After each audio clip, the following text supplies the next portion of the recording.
Hello guys, তোমরা কেমন আছো? আমি ভালো আছি। এই ভিডিওটা করছি কিছু কারণবশত। এটা ব্লগ নয়, এটা জাস্ট কিছু জিনিস দেখে নিজেকে সামলাতে না পেরে কথাটা বললাম। আজকে বারাসাত গেছিলাম। বারাসাতে একটি কাকার সাথে দেখা হয়। কাকাটা ডাকবাংলো মোড়ে বেশিরভাগ থাকে। তার একটি ভ্যান আছে। কাকাটার নাম মানিক, যত সম্ভবত আমার মনে আছে। আমাকে কন্ট্যাক্ট নম্বরও দিয়েছে। যদি পারো আমি ফেসবুকে পোস্ট করে দেবো তার ছবি দিয়ে, কন্ট্যাক্ট নম্বর দিয়ে। যদি পারো তার ভ্যানে যাতায়াতের জন্য তোমরা উপস্থিত থেকো। আর যত সম্ভবত যদি কোনো ভ্যান ট্যান না পাও, বাস টাস না পাও, কাছাকাছি তাদের বারাসাতের মধ্যে বাড়ি আছে বা লোকালয়ে যেতে চাও বারাসাতের মধ্যে, তারা অবশ্যই তাকে একটু ফোন করে ডেকে নিও।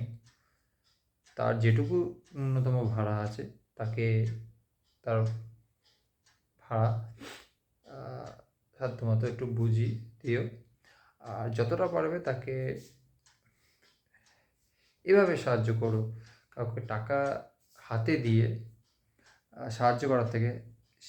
তিনি খেটে খাবে বলেছে, আর তিনি খুব ভালো মানুষ।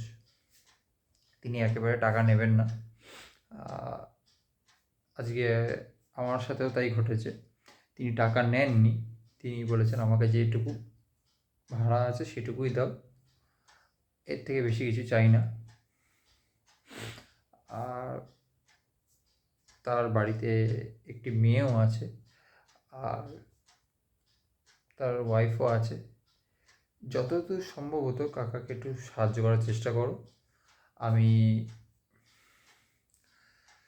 ফেসবুকে তার পোস্ট করে দিয়েছি অলরেডি ভিডিওটা করতে করতে।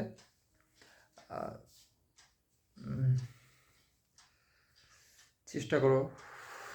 আর নিচে আমি ডিসক্রিপশানে ফেসবুক লিঙ্ক দিয়ে দেবো, তোমরা একটু দেখে নিও ব্যাপারটা। আর কিছু বলার নেই। এভাবে যদি মানুষদের পাশে দাঁড়ানোর সুযোগ পাই, বা তোমরা যদি দাঁড়ানোর সুযোগ করে দাও, আমি অবশ্যই দাঁড়াতে চেষ্টা করব। আর সাপোর্ট করো, সাবস্ক্রাইব করে দিও, শেয়ার করো, লাইক করো। যতদূর সম্ভবত এগিয়ে নিয়ে যাওয়ার চেষ্টা করব আমি নিজেকে। আর তোমাদের ভালোবাসা পেলে আরও দূরে এগিয়ে যাব। Good night.